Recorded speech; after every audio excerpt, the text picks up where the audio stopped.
saudara-saudari sekalian, Shalom. Marilah kita menenangkan hati, mengambil waktu teduh, mempersiapkan diri dalam masuk dalam ibadah ini.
Tuhan, terima kasih atas segala berkat dan pimpinanmu sepanjang hidup kami.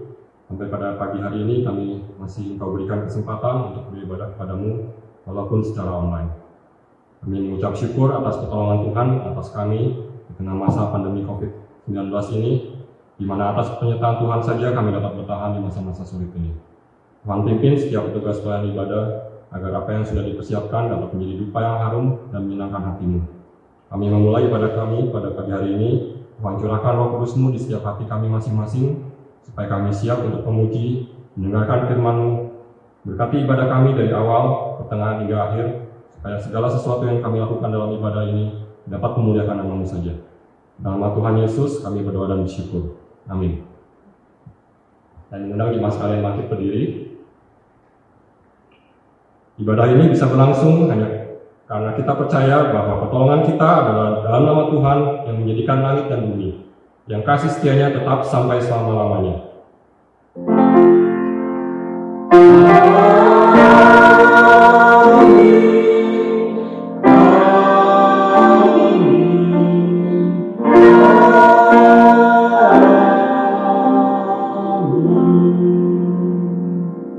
Kiranya kasih karunia dan damai sejahtera dari Allah Bapa kita dan dari Tuhan Yesus Kristus menyertai saudara sekalian. Dan menyertai saudara juga. Di pagi hari ini mari kita memuji Tuhan kembali dari lubuk hati kita yang terdalam. Kita percaya ketika kekuatan kita pergi meninggalkan kita tetap percaya akan janjinya dan kita tetap bisa memuji namanya. Bless the Lord, all my soul.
Jemaat disilakan duduk kembali.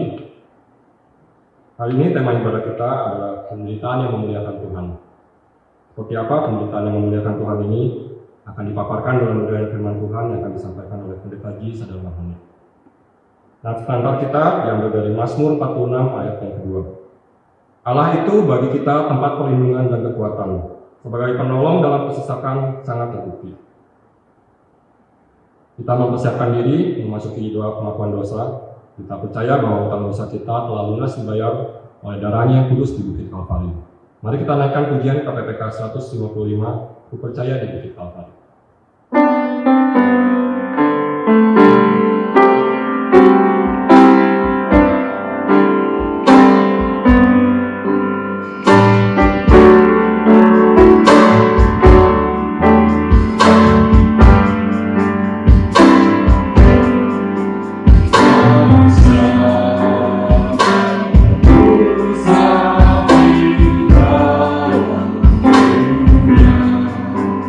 Yeah.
hati kita untuk mengakui semua dosa dan kesalahan kita di hadapan Tuhan.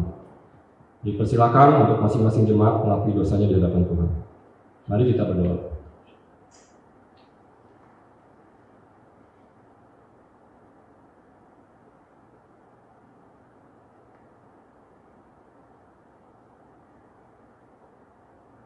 Tuhan, kami percaya bahwa semua hutang dosa kami telah lunas Kau bayar dengan darah Anak-Mu yang kudus yang tercurah di bukit Kalvari.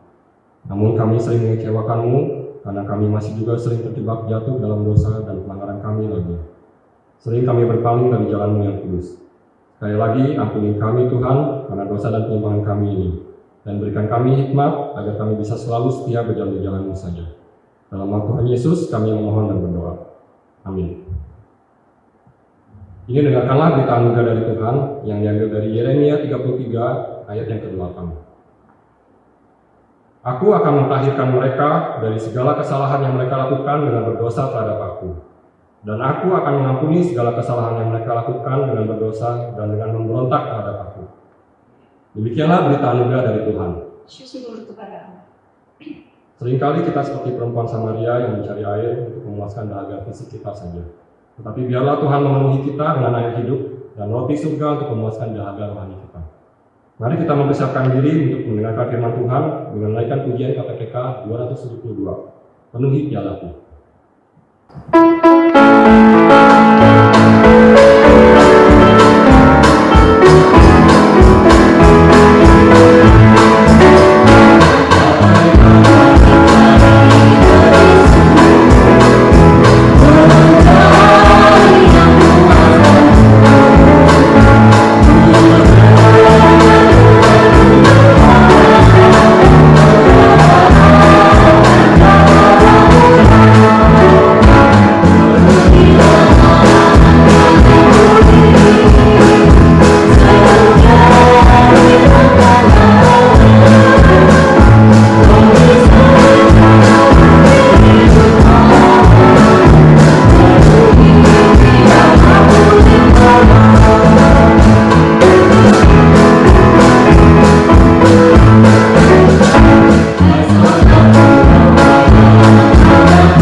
Shalom dan selamat pagi Bapak dan Ibu, saudara sekalian. Mari kita berdoa. Bapak Surgawi, terima kasih untuk hari perhentian ini. Kembali kami akan membaca firman-Mu. Berikanlah Roh Kudus yang akan memandu kami membaca dan merenungkan firman-Mu. Di dalam Kristus Tuhan kami berdoa. Amin. Dengarkanlah firman Tuhan diambil dari Kisah Rasul 16 ayat 19 hingga 25. Ketika tuan-tuan perempuan itu melihat bahwa harapan mereka akan mendapat penghasilan lenyap, mereka menangkap Paulus dan Silas, lalu menyeret mereka ke pasar untuk menghadap penguasa. Setelah mereka membawa keduanya menghadap pembesar-pembesar kota itu, berkatalah mereka, katanya, orang-orang ini mengacaukan kota kita ini, karena mereka orang Yahudi, dan mereka mengajarkan adat istiadat yang kita sebagai orang Rom tidak boleh menerimanya atau menurutinya. Juga orang banyak bangkit menentang mereka. Lalu pembesar-pembesar kota itu menyuruh mengoyakkan pakaian dari tubuh mereka dan mendera mereka. Setelah mereka berkali-kali didera, mereka dilemparkan ke dalam penjara. Kepala penjara diperintahkan untuk menjaga mereka dengan sungguh-sungguh.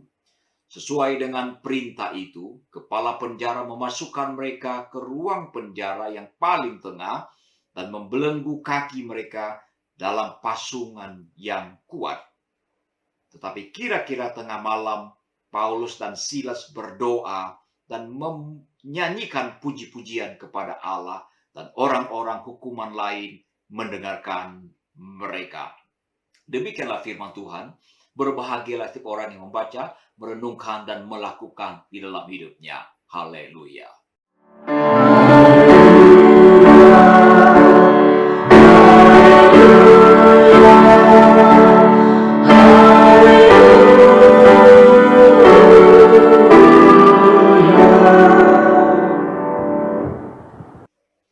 Saudara sekalian, sisi kehidupan orang Kristen yang paling mencengangkan bagi orang-orang yang tidak mengenal Tuhan adalah pada saat mereka menderita.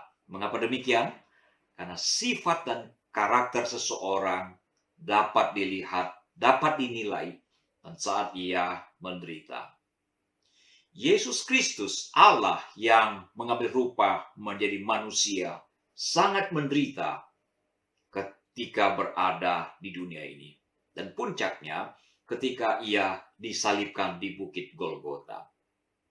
Konon biasanya orang-orang yang disalib karena begitu menderita, begitu kesakitan, maka orang yang disalibkan itu akan berteriak, mengeluh, bersungut-sungut, keluar kata-kata kotor, caci maki dan sebagainya.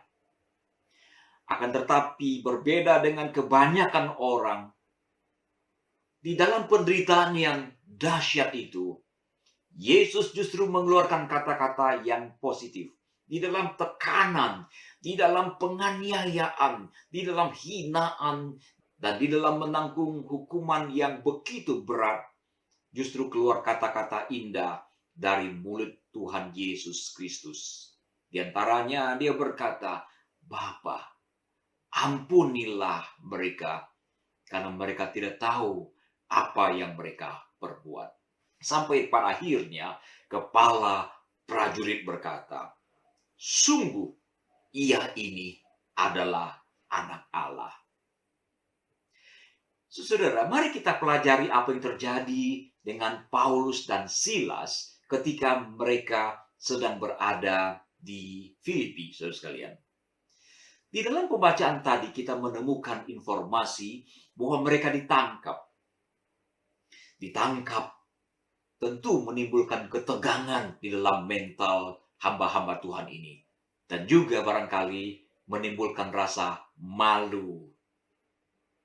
Setelah ditangkap, mereka diseret. Kata diseret berarti mereka berada di jalan, dalam posisi di jalan, mungkin terbaring, tertelungkup, dan mereka diseret.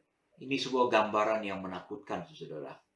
Karena jalan pada waktu itu tentu tidaklah halus, dan orang-orang yang diseret akan mengalami luka, rasa nyeri, dan menjadi tontonan yang tidak menyenangkan. Tentu ini penangkapan yang memalukan bagi para murid. Tidak seperti para koruptor yang tersenyum-senyum, selfie ketika mereka ditangkap. Paulus dan Silas dipermalukan. Mereka kemudian dituduh, lebih tepatnya difitnah. Mereka katakan orang-orang ini mengacaukan kota. Padahal Paulus dan Silas tidak ada niat mengacaukan kota Filipi. Kemudian massa yang terprovokasi mulai ramai-ramai menentang mereka. Ini tentu menimbulkan tekanan mental yang sangat hebat. Kita bisa membayangkan murid-murid Tuhan tentu dalam keadaan yang sangat tegang pada waktu itu. Kemudian pakaian mereka dikoyakkan, dipermalukan.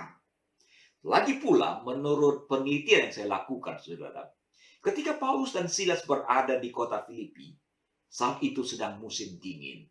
Itu berarti apa? Ketika pakaian mereka dibuka, itu menimbulkan rasa dingin yang luar biasa. Ini menyiksa. Mereka kemudian didera, dicambuk. dengan luka-luka, lebam-lebam, darah yang bertetesan.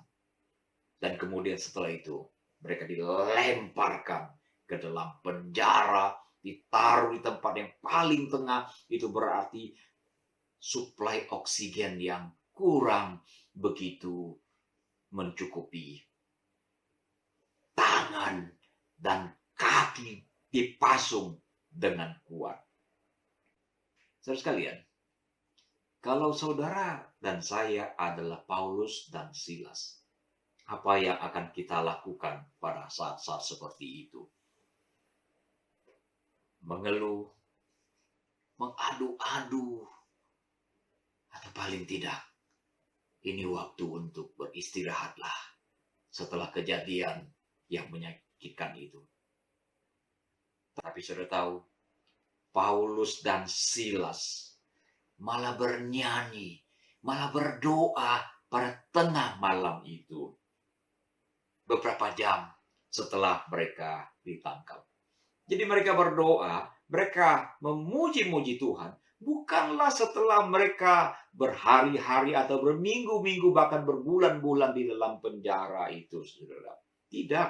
Beberapa saat setelah mereka mengalami serangkaian penghinaan, serangkaian penderitaan. Seharusnya sebagai manusia mereka beristirahat, mengasuh, memulihkan kondisi yang parah itu.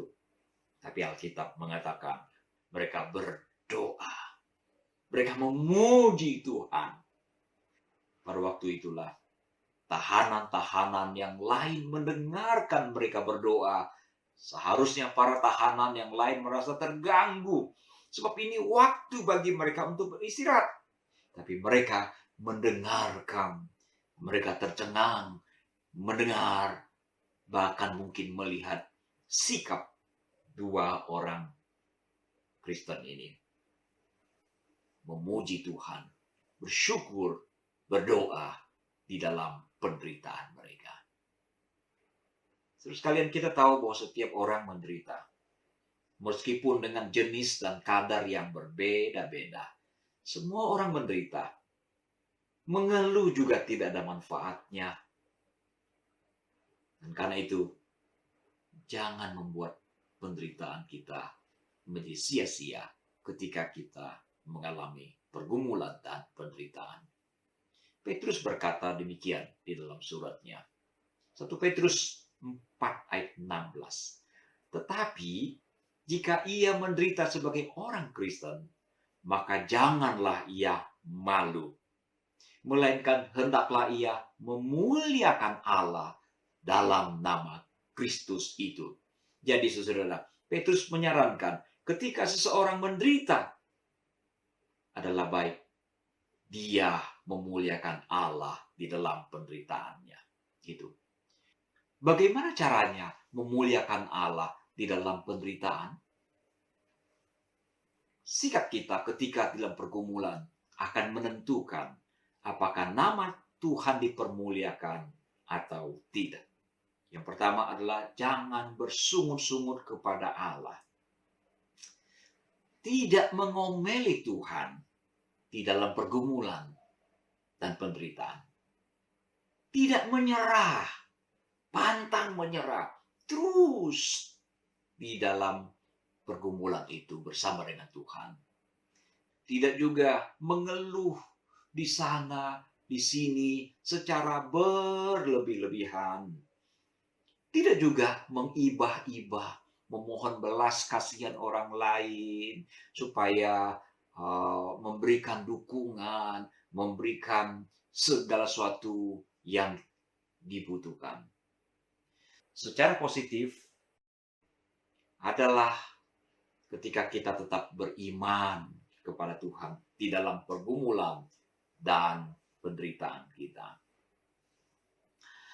Sekedar contoh penderitaan yang tidak memuliakan Tuhan. Seorang famili kami yang bukan orang Kristen bercerita, pada zaman dahulu ada seorang Kristen di kampung mereka. Satu hari orang Kristen ini makan daging ayam, dan kemudian rupanya tulang ayam tertelan oleh orang ini, dan tersangkut di kerongkongannya. Sangat sakit dan sangat menderita. Ia kemudian dikatakan oleh famili ini mengeluarkan Alkitab, menurunkan gambar Tuhan Yesus, bersujud, berdoa, memohon Tuhan melepaskan tulang ayam di dalam kerongkongannya itu. Tapi rupanya sepertinya Tuhan tidak melakukan apa-apa. Orang Kristen ini sangat frustrasi di dalam penderitaannya. Pada waktu itulah seseorang menawarkan jasa dukun yang akan membebaskannya. Dan memang saudara, ketika dukun itu memberikan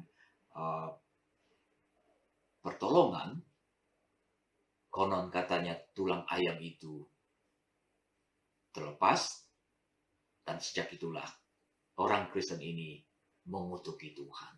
Merasa Tuhan tidak berkuasa, merasa Tuhan tidak menolongnya.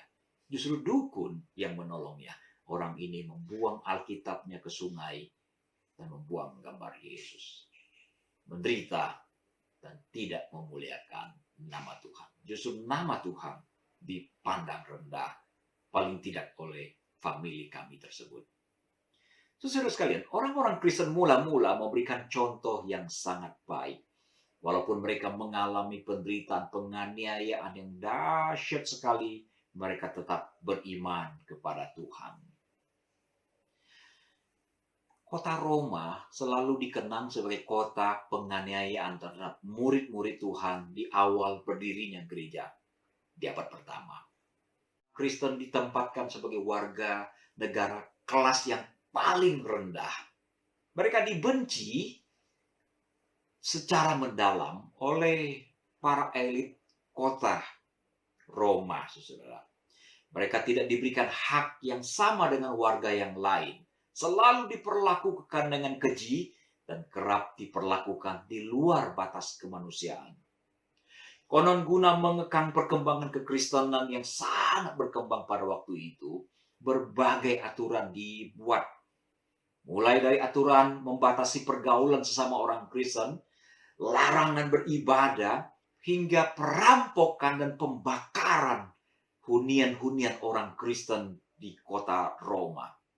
Bahkan konon para elit penguasa kota Roma seringkali merekayasa pembakaran dan kemudian menuduh orang-orang Kristen yang melakukan pembakaran itu. Akibatnya orang Kristen seringkali menjadi sasaran amuk massal di kota Roma. Ironisnya setelah lahan pemukiman rata karena pembakaran itu, kemudian muncul bangunan-bangunan megah milik para elit. Kekejaman terhadap orang Kristen bertambah-tambah manakala Kaisar Nero naik tahta. Keadaan pun semakin mencekam. Sejarah mencatat bahwa Kaisar Nero adalah kaisar yang paling keji, kaisar yang paling menganiaya orang Kristen. Itu sebabnya orang Kristen tidak memberikan nama pada anak-anaknya dengan nama Nero, saudara sekalian. Menurut catatan sejarawan Roma yang bernama Tacitus, untuk memperluas dan memperbaharui kota Roma, maka Kaisar Nero sengaja membakar kota itu. Dan setelah kebakaran besar itu, penduduk Roma umumnya percaya bahwa yang telah dikebakaran itu adalah Kaisar Nero. Nero mengkambing hitamkan orang Kristen dengan cara menuduh mereka sebagai pelaku dari pembakaran itu. Inilah cara yang jahat yang digunakan oleh Kaisar Nero untuk membasmi orang-orang Kristen. Nah, sebagai akibatnya orang-orang Kristen diadu dengan singa, saudara sekalian. Singa-singa yang kelaparan itu akan menerkam, makan orang-orang Kristen. Orang-orang yang lemah imannya, ketakutan, dan menangis. Tetapi ada juga orang-orang Kristen yang tetap memuji Tuhan, berdoa, mengharapkan Tuhan di dalam situasi yang sangat buruk itu. Bahkan konon dikatakan orang-orang Kristen yang tercabik-cabik oleh singa-singa kelaparan itu. Banyak di antara mereka, walaupun sudah tewas, menunjukkan wajah yang tersenyum. Di tempat yang lain, orang-orang Kristen juga ditutupi dengan kulit binatang. Dan kemudian anjing-anjing buas, anjing-anjing pemburu dilepaskan. Sehingga orang-orang Kristen dicabik-cabik oleh anjing-anjing buas tersebut. Selebihnya orang-orang Kristen yang bebas, yang terlepas dari penganiayaan sebelumnya, dikumpulkan oleh Kaisar Nero. Kemudian Kaisar Nero memerintahkan untuk membakar orang Kristen hidup-hidup di taman-taman milik Kaisar Nero. Josephus, sejarawan Yahudi yang bukan orang Kristen, merasa terheran-heran ketika melihat orang-orang Kristen dibakar dan dijadikan lilin hidup yang menyala-nyala di taman-taman Nero. Mereka bukan saja tidak berteriak-teriak dan tidak bersungut-sungut. Sebaliknya, menurut Josephus, mereka memohon Tuhan menerima jiwa mereka. Dan juga berdoa supaya Tuhan mengampuni orang-orang yang menganiaya mereka. Senyum kemenangan itu membuat orang-orang bertanya-tanya. Mana ada orang seperti ini? Josephus heran dan orang-orang heran. Bagaimana bisa murid-murid Tuhan dianiaya sampai mati, tapi tetap mempunyai sikap yang seperti ini. Sikap positif apalagi yang bisa kita kembangkan ketika kita di dalam pergumulan dan penderitaan dan yang akhirnya mendatangkan kemuliaan bagi nama Tuhan? Pujilah Tuhan. Bersukacitalah. Tabahlah memikul kuk yang Tuhan izinkan itu. Kuatkanlah yang lemah. Hiburkanlah orang-orang yang susah. Tidak mudah ini semua bisa dilakukan. Tapi bila roh Allah turun, bila penyertaan Tuhan turun, maka orang-orang Kristen akan dimampukan untuk melakukan hal seperti itu. Tetap bersukacita di dalam penderitaan. Memuji Tuhan. Berdoa. Menghiburkan dan menguatkan orang-orang yang lemah. Di dalam sejarah kekristenan, ada seorang perempuan bernama Christiana Chai. Dia lahir pada 1890 dan kemudian meninggal pada tahun 1984. Saudara sekalian, Christiana Chai adalah putri ke-18 dari seorang wakil gubernur di provinsi Jiangsu, Cina. Christiana Chai dirawat dengan baik di dalam kekayaan yang besar dan hidup dalam kemewahan. Tapi dia tidak merasa bahagia, saudara. Bahkan ia sempat berpikir untuk menjadi bikuni sesuai dengan agama Buddha yang dia anut pada waktu itu. Agar ia bisa mempraktekkan hidup penyangkalan diri. Christiana Chai sangat tertarik dengan bahasa Inggris. Karena itu dia didaftarkan di sekolah misionaris. Tapi ia bertekad untuk belajar dan hanya belajar bahasa Inggris dan menutup hati untuk kekristenan, untuk Injil. Ketika seorang pengkhotbah datang berbicara di sekolahnya, pengkhotbah itu berbicara Kristus terang dunia. Rupanya Christiana Chai sangat tersentuh dan kemudian menjadi percaya pada Yesus Kristus. Keputusan Christiana Chai untuk menerima Yesus membuat keluarganya sangat berang. Mereka marah besar, saudara sekalian. Keluarga lalu memberikan tekanan yang besar agar ia kembali ke agama lamanya. Tetapi damai yang dialami di dalam batin Christiana Chai membuat hidupnya penuh dengan sukacita dan dia tidak bersedia untuk meninggalkan Yesus. Akhirnya pihak keluarga mengeluarkannya dari sekolah dan mengejek-ejek imannya. Tapi rupanya iman yang tumbuh di dalam Christiana Chai semakin hari semakin bertumbuh. Dia terus berdoa dan mendalami kasih Kristus. Beberapa waktu kemudian akhirnya keluarga menyerah dan mengizinkan anaknya kembali ke sekolah. Setelah lulus sekolah, Christiana Chai ditawari dengan berbagai pekerjaan dan posisi. Tapi dia tolak itu semua. Dia memilih untuk pulang ke rumahnya memberitakan Injil. Ajaib, saudara. Tuhan memakai Christiana Chai. Sebanyak 55 anggota keluarganya bertobat. Termasuk ibunya juga bertobat. Dan ajaib, Tuhan membebaskan ibu Christiana Chai dari kecanduan opium yang sudah terjadi bertahun-tahun di dalam hidupnya. Christiana Chai dan bersama dengan kepala sekolahnya bernama Mary Lehman, bersama dengan ibunya, mempunyai sebuah lembaga pelayanan guna menjangkau orang-orang di kota Jiangsu dan sekitarnya. Itu yang dia lakukan, saudara. Pada tahun 1931, Christiana Chai tertular sebuah penyakit malaria yang sangat radikal ketika ia berada di kota Shanghai. Ia tidak bisa bangun, tidak bisa bergerak, tidak bisa makan, tidak bisa berbicara dan sebagainya, saudara. Dan dia terkurung di kamar gelap, diisolasi sangat-sangat lama. Karena penyakit malaria ini menyebabkan bagian telinga tengahnya rusak. Setelah itu, Christiana Chai tidak lagi bisa terkena sinar matahari. Sinar matahari akan membuatnya sangat-sangat menderita.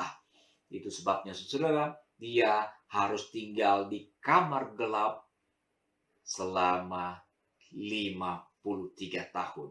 Bayangkan, saudara, 53 tahun berada di kamar gelap. Pada tahun 1949, kepala sekolah Mary Lehman kemudian meninggalkan China kembali ke Amerika. Christiana Chai yang waktu itu berusia 59 ikut bersama dengan kepala sekolahnya dan mereka tinggal di Pennsylvania. Di Amerika lah Christiana Chai menulis biografi hidupnya yang berjudul Queen of the Dark Chamber, Ratu Kamar Gelap. Buku ini diterjemahkan ke dalam berbagai bahasa, lebih dari 50 bahasa, dan memberkati banyak orang. Terus sekalian, banyak orang yang merasa iba mendengarkan penderitaan yang dialami oleh Christiana Chai. Mereka mengunjungi dengan maksud memberikan penghiburan.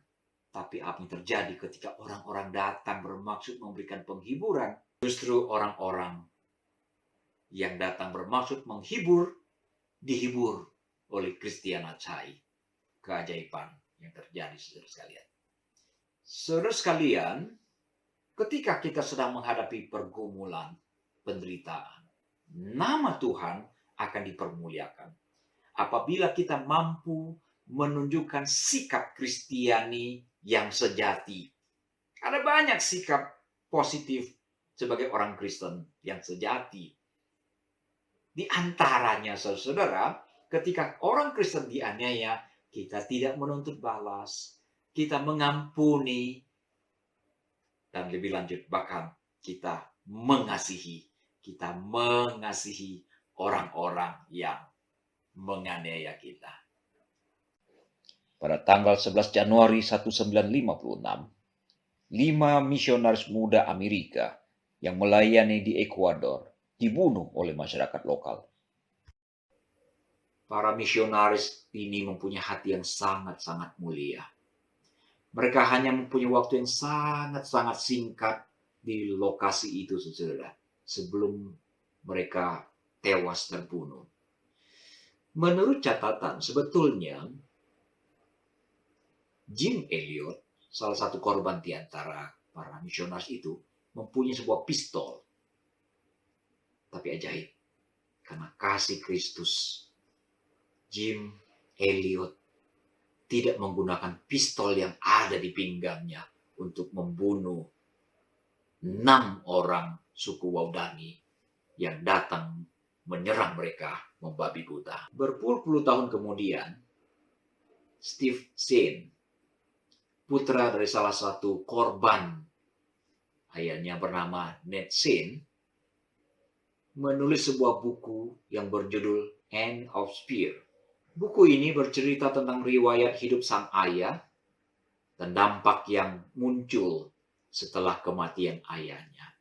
Saat itu, ketika ayahnya terbunuh, Steve berumur 5 tahun. Rupanya, tidak lama setelah peristiwa pembantaian itu,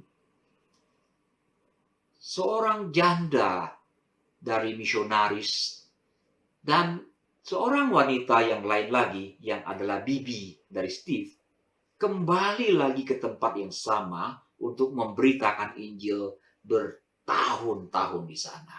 Ibu Steve terus dan tekun mendoakan orang-orang dari suku Waodani ini. Itu sebabnya pada waktu Steve berkunjung ke daerah itu, ia tidak menaruh dendam, tapi sebaliknya mengasihi orang-orang Indian Waodani, termasuk para pembunuh yang membunuh ayahnya. Setelah bibinya meninggal pada tahun 1994, Steve bersama keluarganya pindah dan tinggal bersama dengan orang-orang Waodani. Dan yang paling mencengangkan adalah Steve bertemu dengan orang yang bertanggung jawab atas kematian ayahnya. Pria itu bernama Min Kai. Saudara, Steve mengampuni Min Kai. Bahkan dia menganggap Min Kai sebagai ayah angkatnya. Salah seorang cucu dari Steve kemudian juga diberi nama Min Kai. Rupanya, saudara, suku Waodani yang semula menolak kedatangan misionaris telah bertobat. Ke-6 orang itu semuanya bertobat. Di antaranya banyak yang menjadi penatua gereja. Termasuk Min Kai yang kemudian menjadi penatua di gereja. Ketika film kisah hidup misionaris ini dirilis, Min Kai diundang untuk berkeliling bersama dengan Steve ke seluruh Amerika, Eropa, dan Kanada, menyaksikan hidupnya yang diubahkan oleh Tuhan Yesus Kristus. Tanggal 28 April yang lampau, Min Kai baru saja meninggal dunia.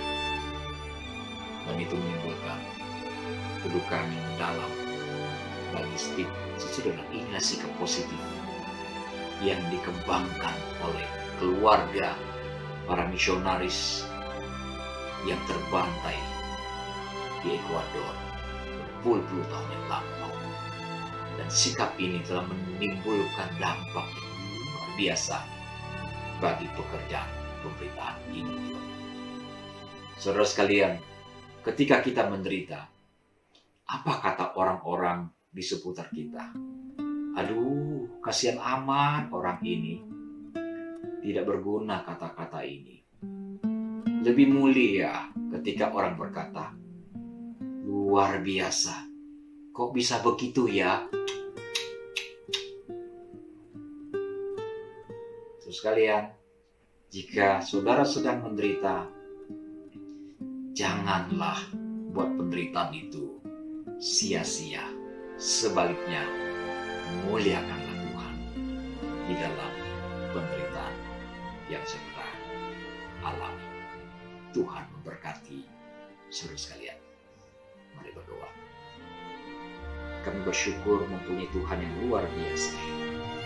Terima kasih Bapa untuk berbagai pengalaman yang boleh kami alami.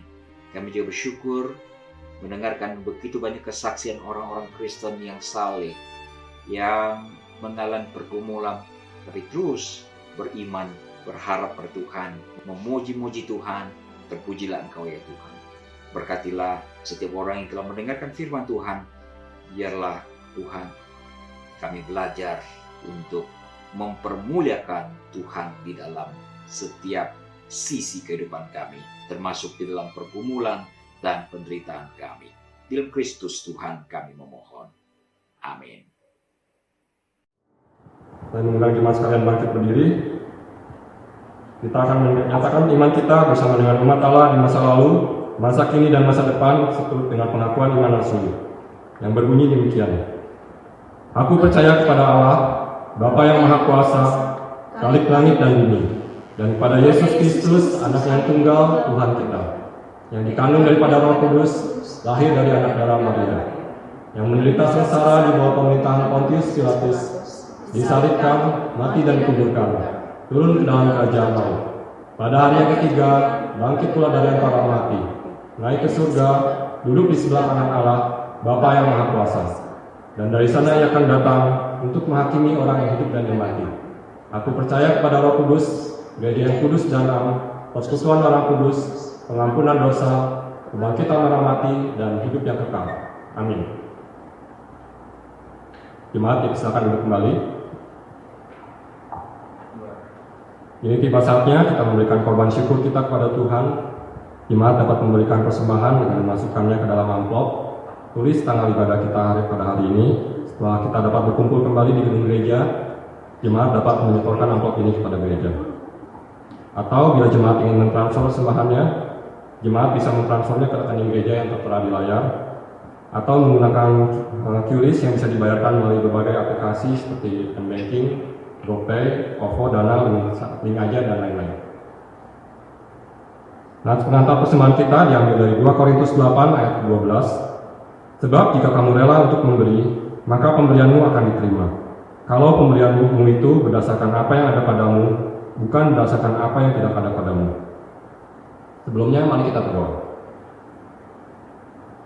Tuhan, terima kasih untuk firman yang sudah kami terima. Tuhan berkati selalu pelayanan pendeta Ji dan sekeluarga. Tuhan, kami mau berterima kasih juga atas anugerah, berkat dan pimpinan-Mu di setiap detik kehidupan kami. Saat ini kami akan memberikan ucapan syukur kami kepadamu. Berkati jemaat-Mu di tempat ini. Berikan hikmat kepada segenap pengurus yang mengolah persembahan ini, sehingga persembahan kami ini bisa dipakai untuk memperluas pekerjaan Tuhan di muka bumi, terutama di gereja-Mu di tempat ini. Dalam nama Tuhan Yesus kami berdoa dan bersyukur. Amin. Kita bersyukur selalu untuk berkat Tuhan yang selalu berlimpah dalam kehidupan kita, walaupun di tengah badai kesulitan hidup ini. Kita iringi persembahan kita dengan pujian berkat Tuhan berlimpah. Menyanyikan sekali dalam versi Mandarin dan sekali dalam versi bahasa Indonesia.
Kita telah tiba di penghujung ibadah kita. Saya undang jemaat sekalian bangkit berdiri. Kita akan menerima doa berkat yang akan disampaikan oleh hambanya Pendeta Ji Sapadharmoni. Sekalian mari kita naikkan doa syafaat kita. Bapa, kami mau berdoa untuk pertolongan Tuhan, belas kasihan Tuhan kiranya dilimpahkan bagi banyak orang yang sedang mengalami pergumulan. Hampir mayoritas orang-orang di dunia ini sedang mengalami tekanan demi tekanan sehubungan dengan kondisi yang berkembang beberapa bulan terakhir ini ya Bapak. Kondisi ini sangat mengkhawatirkan, terutama di negara kami Indonesia. Terlalu banyak orang yang tidak disiplin, tidak menjaga diri dengan baik, sehingga penyakit ini mewabah menjadi pandemi yang mengerikan belakangan ini. Berikanlah hikmat kepada pemimpin kami, presiden kami, untuk bersikap dengan bijaksana menghadapi masyarakat yang sulit sekali diatur dan dikendalikan ya Bapak. Berikanlah kesabaran dan cara-cara yang terbaik untuk mengontrol rakyat ini, sehingga Indonesia segera keluar dari krisis pandemi ini ya Bapak. Berkatilah setiap orang-orang yang bergumul, umat-Mu yang sedang dalam kesulitan, turunkanlah belas kasihan-Mu ya Bapa. Bapa, kami berdoa untuk kehidupan kami sehari-hari, kiranya Engkau memberikan yang baik, kiranya Engkau memberikan pertolongan tepat pada waktunya. Di dalam keadaan apapun, biarlah kami selalu berharap menantikan belas kasihan dari Tuhan. Marilah kita naikkan doa Bapa kami. Bapa kami yang di surga, dikuruskanlah nama-Mu, datanglah kerajaan-Mu, jadilah kehendak-Mu di bumi seperti di surga. Berikanlah kami pada hari ini makanan kami yang secukupnya, dan ampunilah kami akan kesalahan kami, seperti kami juga mengampuni orang yang bersalah pada kami. Dan janganlah membawa kami ke dalam pencobaan, tapi lepaskanlah kami daripada yang jahat, karena Engkaulah yang mempunyai kerajaan dan kuasa dan kemuliaan sampai selama-lamanya. Amin. Arahkanlah hatimu kepada Tuhan. Jadilah saksi Kristus. Terpujilah Tuhan. Terimalah berkat Tuhan. Tuhan memberkati engkau dan melindungi engkau. Tuhan menyinari engkau dengan wajah-Nya dan memberi engkau kasih karunia. Tuhan menghadapkan wajah-Nya kepadamu dan memberi engkau damai sejahtera, sekarang sampai selama-lamanya. Haleluya.